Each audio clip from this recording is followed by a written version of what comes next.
Hare Krishna. God is not a being who exists in time. He is the being because of whom time exists. Sometimes some people ask, is God still alive? This question itself is based on a fundamental misunderstanding about God. When we ask whether God is alive, we are assuming God to be a person like you and me. And we think maybe God existed in the past, but is He still existing now? However, God is not a being like you and me. God is the cause of all causes. In 11.39 in the Bhagavad-gita, Krishna states, in 10.39, he states the definition of God. He says that natadasti vina yatsyan maya bhutam characharam yachapi sarva bhutanam bijam tadaham arjuna. So he says, natadasti vina yatsyan maya bhutam characharam. Nothing can exist without me. Chapi sarva bhutanam bijam tadaham arjuna. I am the seed of everything. So God is the cause of all causes. He is the power that empowers all other powers. He is the existence that underlies all other existences. So nothing can exist without Him. When we say He is the cause of all causes, that means He is the cause of time too. So He is not caused by time, rather He is the cause of time. His existence doesn't depend on time, rather time's existence depends on Him. So to understand this, consider the example of a circle. If somebody asks, when will a circle stop being circular?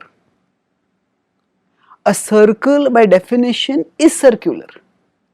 If a particular shape stops being circular, then it is no longer a circle. So if any being who claims to be God stops existing, then that being was never God. So God by definition exists outside the scope of time, and that's why He cannot come under the scope of time, and under the scope of time things exist at some time and things cease to exist at some time.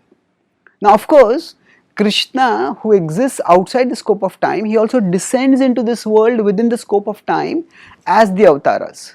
And those avatars, yes, they do have a beginning in terms of their manifestation in this world, and they do have an end when they become unmanifest from this world.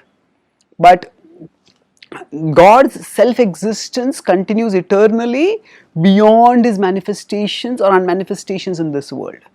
So when we understand that God is the source of time, He is not a being who exists in time, rather time is an entity that exists within Him, then we will realize this question that is God existing, or may God be non-existing? How can I know God is alive? All these questions come from a failure to understand what God means. The Bhagavad-gita in its 10th chapter, while describing various manifestations of the Absolute in 33rd verse, it said that that Aksharana makarosmi dvandvah samasikasya cha ahamevakshaya kalo dhataham vishvato mukhaha. So Krishna is describing in this 10th chapter various manifestations, various opulences of His, various great things which manifest His greatness. And one of those, he says, is time. Aham evakshaya kalo. Time which never deteriorates, time which never gets destroyed, that I am. So time is a manifestation of God, just as there are so many other manifestations of God in this world. That means time comes from God.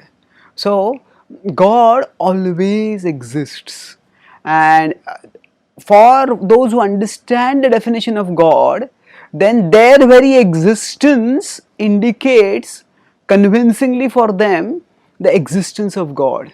We wouldn't exist if God were not existing. It is because of God's existence that we exist. And that's why the question, is God still living? It's a redundant question. Our very living and the existence of things around us, all these point to the foundational eternal existence of God. Thank you. Hare Krishna.